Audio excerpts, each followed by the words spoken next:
ആകാശത്തിലും ഭൂമിയിലും ഞാൻ അടയാളങ്ങൾ കാണിക്കും എന്ന് ജോയേൽ പ്രവാചകനിലൂടെ ദൈവം അരുളി ചെയ്തിട്ടുണ്ട്. ആകാശത്തിലും ഭൂമിയിലും സംഭവിക്കുന്ന ഈ അസാധാരണ പ്രതിഭാസങ്ങൾ ശാസ്ത്ര സാങ്കേതിക വിദ്യകളുടെ സഹായത്തോടെ നമുക്ക് കാണാൻ കഴിയുന്നു എന്നതാണ് അടയാളം. ഇങ്ങനെയുള്ള പ്രതിഭാസങ്ങൾ മുമ്പും സംഭവിച്ചിട്ടുണ്ടാകാം. എന്നാൽ അവയൊന്നും മനുഷ്യന്റെ കാഴ്ചയ്ക്ക് വിഷയീഭവിച്ചിരുന്നില്ല. എന്നാൽ ശാസ്ത്ര സാങ്കേതിക വിദ്യകളുടെ ദ്രുതഗതിയിലുള്ള വളർച്ചയിലൂടെ ഈ പ്രതിഭാസങ്ങളെ ദൈവം നമ്മുടെ കൺമുമ്പിൽ എത്തിക്കുമ്പോൾ അവ അടയാളങ്ങളാകും.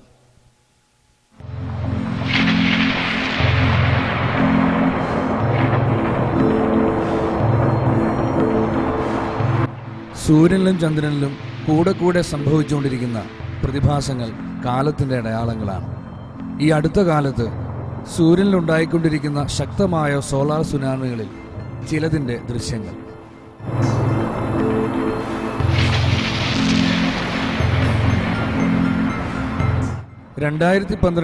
ജൂലൈ 19 സൂര്യനിലുണ്ടായ സോളാർ സുനാമിക്ക് ഭൂമിയുടെ 20 ഇരട്ടിയിലധികം വലിപ്പമുണ്ടായിരുന്നു.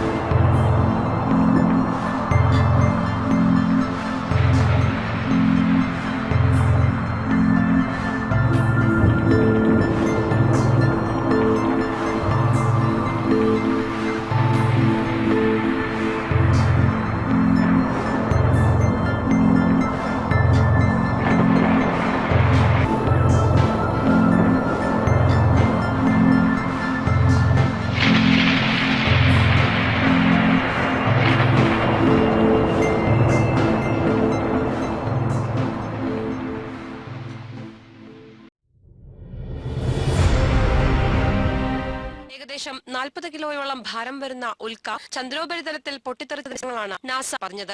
ഈ പൊട്ടിത്തെറിയിൽ ചന്ദ്രനിൽ വലിയൊരു പ്രകാശം മിന്നിമാഞ്ഞു. ചന്ദ്രോപരിതലത്തിൽ പതിക്കുന്ന ഉൽക്കകൾ നിരീക്ഷിക്കുന്നതിനായി 8 വർഷം മുൻപാണ് നാസ ടെലസ്കോപ്പ് സ്ഥാപിച്ചത്.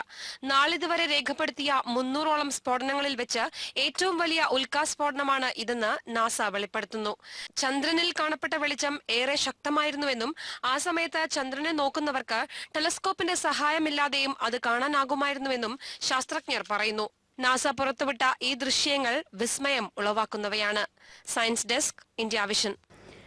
ആകാശത്തിലും ഭൂമിയിലും ഞാൻ അത്ഭുതകരമായ അടയാളങ്ങൾ കാണിക്കും. ജോയൽ 2:30. സൂര്യനിലും ചന്ദ്രനിലും നക്ഷത്രങ്ങളിലും അടയാളങ്ങൾ പ്രത്യക്ഷപ്പെടും. ലൂക്ക 21:25.